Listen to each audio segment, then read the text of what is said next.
Halo guys, welcome to my channel. Sebelumnya kenalin, nama gue Willy. Ini adalah video pertama di channel YouTube gue. Jadi di video kali ini gue akan membahas tentang pengalaman pribadi gue, gimana caranya gue bisa dapat WHV atau yang sering disebut Working Holiday Visa. Kedepannya channel YouTube ini akan banyak memuat tentang video-video perjalanan hidup gue, pengalaman hidup gue di Australia nanti sebagai salah satu pejuang dari WHV. So buat kalian yang mau tahu lebih banyak tentang WHV, gimana caranya dapatin WHV, dan setelah dapat WHV, planning apa yang harus kalian lakukan, kalian bisa subscribe di channel YouTube ini, dan kalian bisa tonton semua video-video yang ada untuk tahu lebih banyak tentang WHV. Semoga bisa jadi bahan referensi kalian ke depannya nanti. Oke, sebelum gue cerita panjang lebar dan sharing tentang pengalaman pribadi gue mendapatkan WHV, ada baiknya kita coba tahu dulu secara singkat apa itu WHV. WHV itu singkatan dari Working Holiday Visa. WHV itu sendiri merupakan program bekerja dan berlibur di Australia selama 1 tahun. Program ini merupakan kerjasama ya antara pemerintah Indonesia dengan pemerintah Australia ya, yang memperbolehkan kita sebagai warga negara Indonesia untuk bisa kerja sambil liburan di Australia. WHV itu setahu gua sudah diterapkan di beberapa negara di dunia ini, dan salah satunya Indonesia. Cuman di negara-negara maju itu WHV pilihan tujuan negaranya lebih banyak ketimbang di Indonesia. Nah, untuk saat ini sepengetahuan gue di Indonesia sendiri tujuan negaranya masih cuma satu, yaitu ke Australia. Ya, semoga kedepannya pilihan negara tujuan untuk WHV dari Indonesia bisa ditambah ya. Jadi kita bisa bebas milih kita mau WHV ke negara mana gitu. And then without any further ado, kita langsung masuk aja ke sharingan pengalaman pribadi gua dapetin WHV ini. Nah, dalam mendapatkan WHV tentunya ada persyaratan yang harus kalian penuhi dan juga proses-proses yang kalian lalui. Gua akan mulai jelasin dulu tentang persyaratannya ya. Persyaratan untuk dapat WHV itu pertama, kalian harus dapat yang namanya SRPI atau Surat Rekomendasi Pemerintah Indonesia.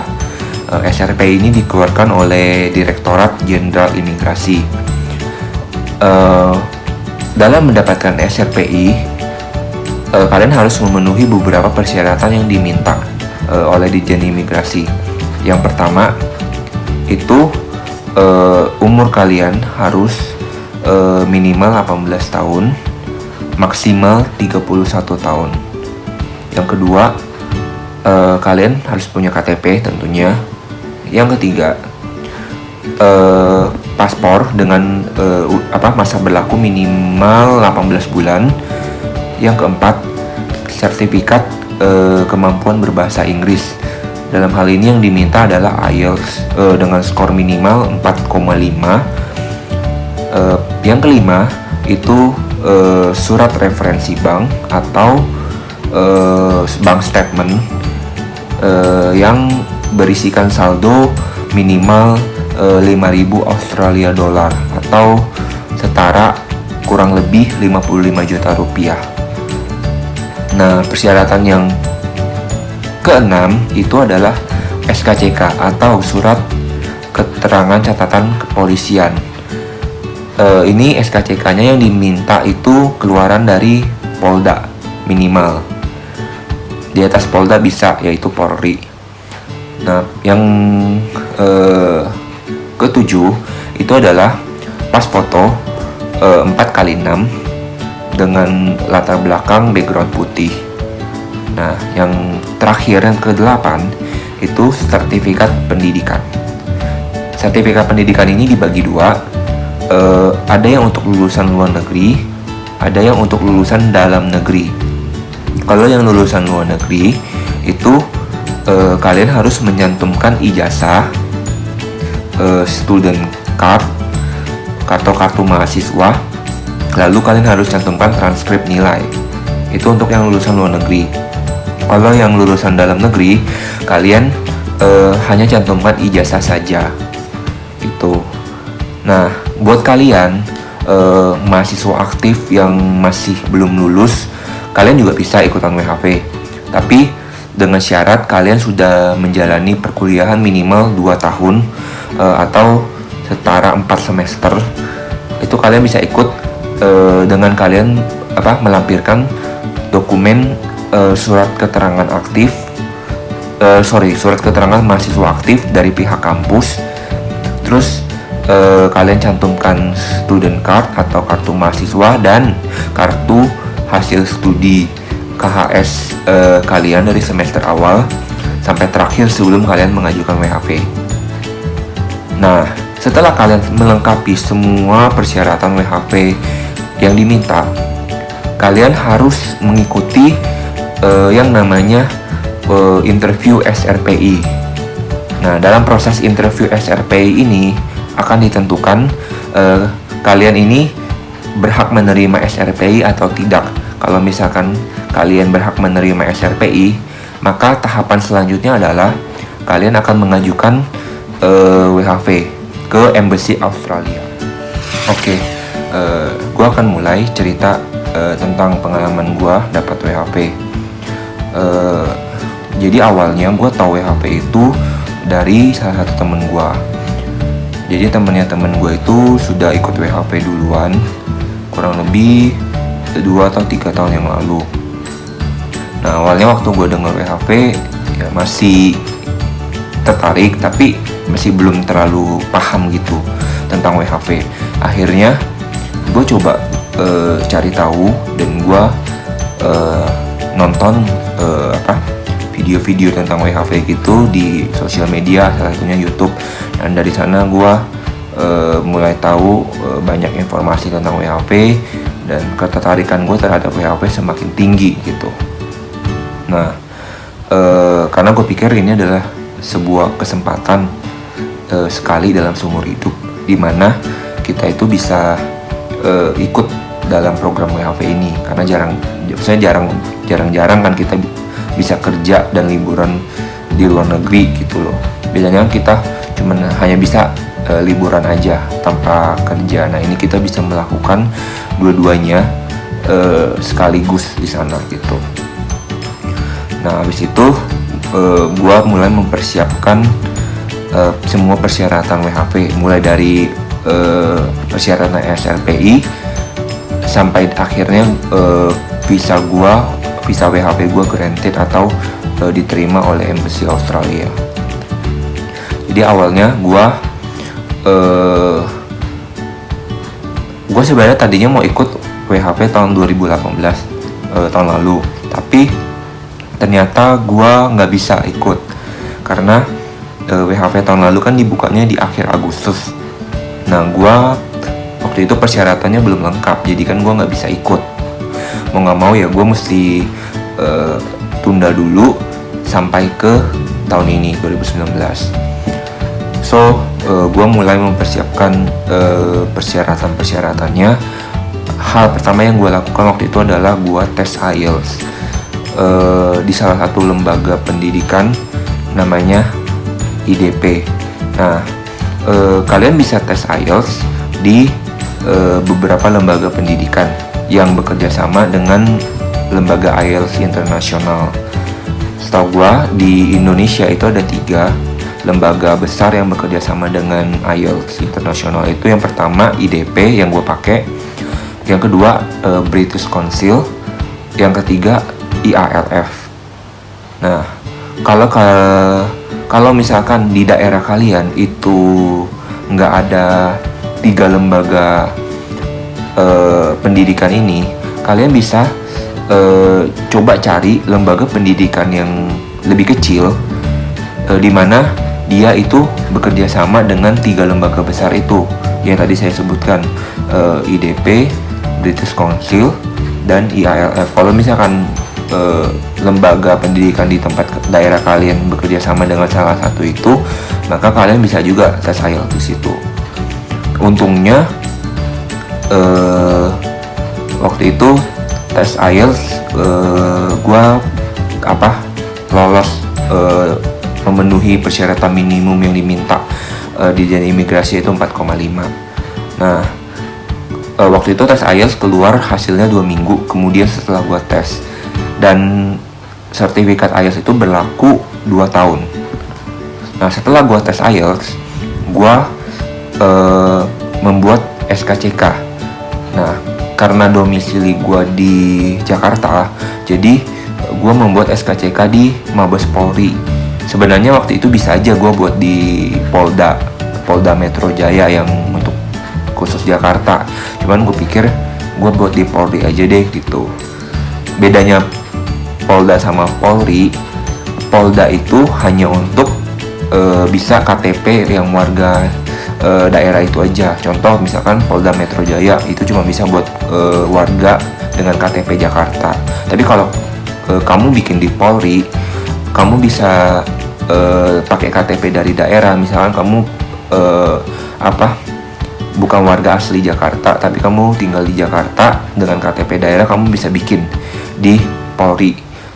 Sayangnya Polri cuma ada satu ya di Indonesia ini, yaitu ada di Jalan Trunojoyo, Kebayoran Baru, Jakarta Selatan. Nah, di situ Polri. Itu waktu itu bikin SKCK sih prosesnya cuma 1 hari udah selesai. Nggak ribet kok prosesnya. Yang penting kalian melengkapi aja persyaratan yang diminta, dan persyaratannya untuk bikin SKCK itu nggak ribet. Waktu itu seingat saya persyaratannya adalah pas foto 4x6, 6 lembar dengan latar belakang backgroundnya warna merah, lalu KTP, fotokopi KTP, terus fotokopi kartu keluarga, fotokopi paspor, terus fotokopi akte lahir atau sertifikat pendidikan atau ijazah. Nah, sama rumus sidik jari. Nah, rumus sidik jari ini kalian bisa ambil di ini Polda atau Polri, di tempat dimana kalian bikin SKCK itu. Biasanya mereka akan membuat rumus sidik jari gitu, karena nanti di SKCK-nya akan dilampirkan. Nah, setelah gua buat SKCK, gua langsung buat surat referensi bank yang tadi sudah gue sebutkan, yang mencantumkan saldo minimal 5.000 Australia dollar. Itu juga bikin surat referensi bank juga sebentar aja sih, 1 hari juga bisa selesai gitu. Maksudnya nggak harus menunggu sampai berhari-hari gitu, nggak. Nah, setelah gue bikin surat referensi bank,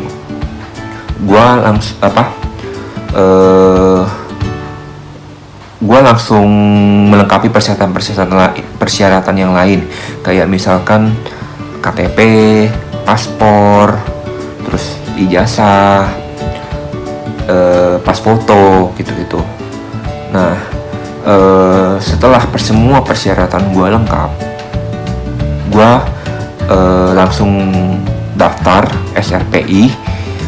BTW SRPI itu dibuka setahun sekali, dan biasanya sih dibuka kuota dengan sistem kuota itu 1.000 orang per tahun. Nah, waktu itu sih gue kebetulan dapat kuota di Maret 2019 kemarin. Biasanya kan SRPI dibuka itu di bulan Juli atau Agustus setiap tahun. Kenapa gue bisa dapat di Maret? Karena waktu tahun lalu 2018 pas Agustus akhir dia buka 1.000 orang, ternyata ada 200 orang yang ditolak SRPI-nya. Nah, jadi sisanya itu yang 200 orang dibuka lagi di bulan Maret 2019. Nah, di sana gue daftarlah SRPI. Nah, daftar SRPI itu secara online. Itu daftarnya di website whv.imigrasi.go.id. Nanti linknya akan gue taruh di bawah ya. Kalian bisa cek sendiri di sana. Nah, setelah kalian daftar SRPI secara online, nanti kalian akan dapat panggilan interview. Nah waktu itu kalau nggak salah gua daftar SRPI tanggal 6 Maret 2019. Nah gua dapat jadwal interview itu di tanggal 27 Maret. Jadi selang kurang lebih 3 minggu, ya hampir 3 minggu ya. Gua lalu interview SRPI. Nah SRPI waktu interview itu sebenarnya karena sistemnya online, sebelumnya kita sudah daftar online, dimana pada saat kita daftar online itu kita harus pilih jadwal tanggal wawancara. Jadi nanti pas kita buka website dari WHP itu nanti akan muncul tuh banyak tanggal wawancara. Kalian bisa pilih, bebas mau pilih tanggal apa aja sesuai dengan jadwal kosongnya kalian, bisanya kapan. Kalian pilih satu jadwalnya, lalu setelah kalian berhasil pilih, kalian harus mengisi formulir gitu. Nanti formulirnya akan gua taruh di video ini. Nah setelah kalian isi formulir, kalian harus upload semua dokumen persyaratan SRPI yang tadi udah gua sebutkan sebelumnya. Nah itu kalian harus scan semua. Jadi kan tadi gue ada sebutin 7 persyaratan dokumen. Nah dalam 7 ini kalian harus scan semuanya dalam format PDF kecuali pas foto. Pas foto itu formatnya JPEG atau JPEG yang khusus format foto. Cuma kalau yang lain kayak KTP, paspor, IELTS, surat referensi bank, SKCK, ijazah, itu kalian scan dalam bentuk PDF. Nah, kalian harus upload semua dokumen itu pada saat kalian sudah memilih tanggal wawancara. Setelah kalian upload, pastikan file kalian yang sudah di scan itu size-nya maksimal 300 KB. Karena untuk antisipasi supaya servernya WHP tidak down, karena kejadian tahun lalu 2018 itu servernya WHP sempat down lama banget sampai berjam-jam gitu. Jadi orang juga daftarnya jadi susah banget tahun lalu. Cuman untungnya di Maret kemarin sepertinya pihak IMI sudah memperbaiki sistem mereka jauh lebih baik, karena ada beberapa masukan juga kan dari anak-anak WHP yang mendaftar tahun lalu. Nah setelah kalian upload semua dokumen persyaratan yang diminta, kalian submit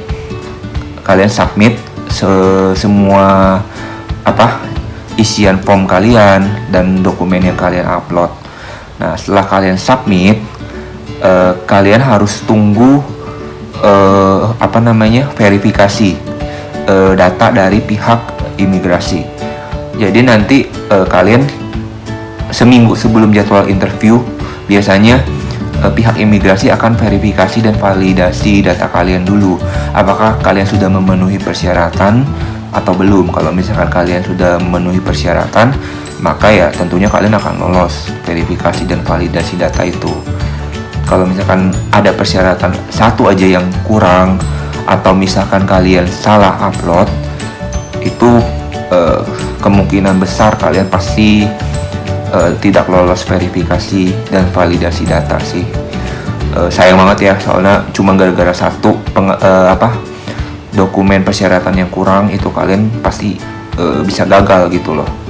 Soalnya gue sendiri juga udah banyak denger pengalaman dari teman-teman yang lain, itu mereka pada saat verifikasi ditolak karena ada data yang kurang atau salah upload gitu.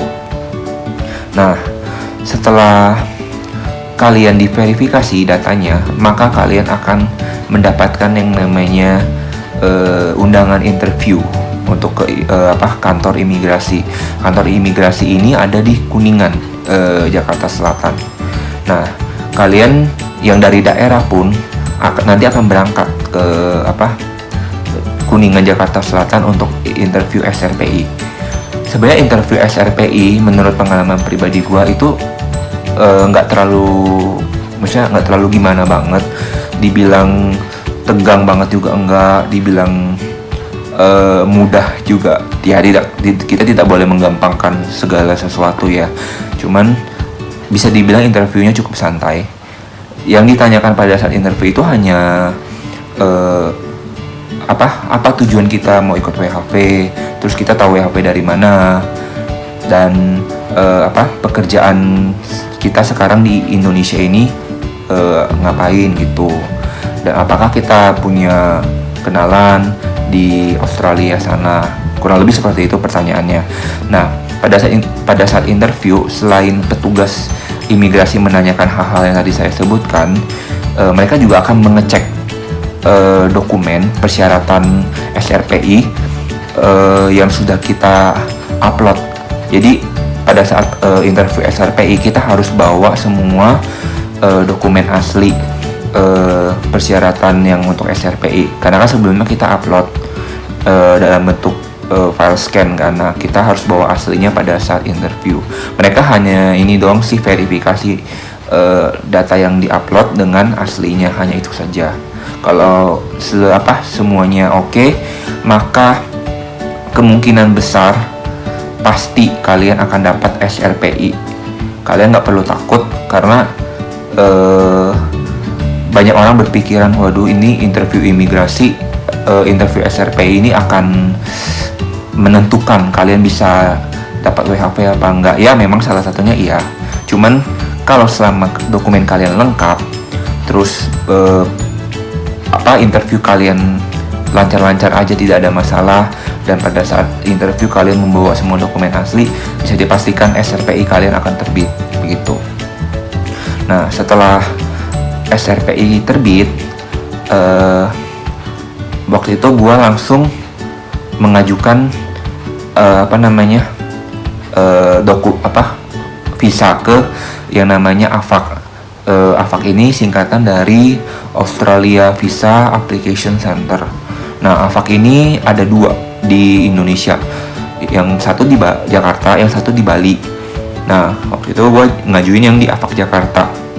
AVAC Jakarta itu alamatnya ada di Mall Kuningan City lantai 2. Nanti alamatnya gue tulis di bawah, sama alamat imigrasi juga nanti gue akan tulis di bawah. Nah, setelah gue ajukan visa ke AVAC, gue akan menunggu kabar lanjutan dari Embassy Australia. Sebelumnya AVAC ini merupakan perantara antara kita dengan Embassy Australia. Jadi kita kalau mengajukan visa ke Embassy Australia, kita tuh nggak bisa langsung mengajukan gitu. Jadi kita harus melalui perantara yang namanya AVAC. Nah, setelah dokumen kita diterima AVAC, maka AVAC akan meneruskannya ke Embassy Australia. Nah, sambil menunggu kabar lanjutan dari AVAC, gua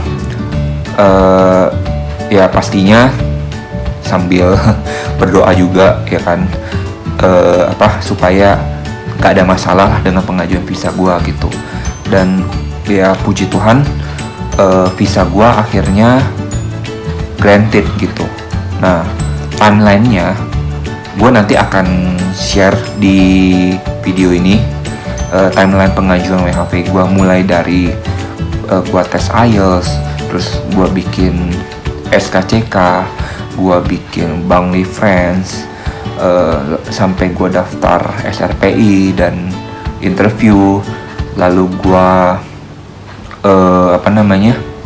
mengajukan visa ke AVAC, dan gue akhirnya bisa granted visanya. Nah, ada satu yang lupa. Pada saat kita mengajukan visa ke embassy, itu kita harus melalui satu proses yang namanya medical check up. Jadi itu sebenarnya hal umum ya kalau untuk pengajuan visa. Biasanya kalau kita pengajuan visa, kita harus medical check up, keadaan tubuh kita itu sehat atau enggak. Karena pemerintah Australia itu sejujurnya paling apa ya, mungkin mereka takut dengan penyakit-penyakit menular yang dibawa oleh ini calon penerima visa gitu. Jadi sebelum mereka memberikan visa atau mengeluarkan visa, maka calon penerima visa harus melakukan medical check up gitu. Medical check up ini nanti juga akan dirujuk oleh rumah sakitnya akan dirujuk oleh pihak embassy Australia. Kalian akan mengikuti rujukan dari dia. Kita harus medical check up di mana. Kebetulan waktu itu gue medical check upnya di rumah sakit Premier Jatinegara di Jakarta Timur. Nah, setahu gue untuk wilayah Jabodetabek itu ada di wilayah Premier Jatinegara sama Premier Bintaro. Nah, kalau untuk daerah-daerah lain, maksudnya kota-kota lain, itu juga ada rumah sakit yang dirujuk.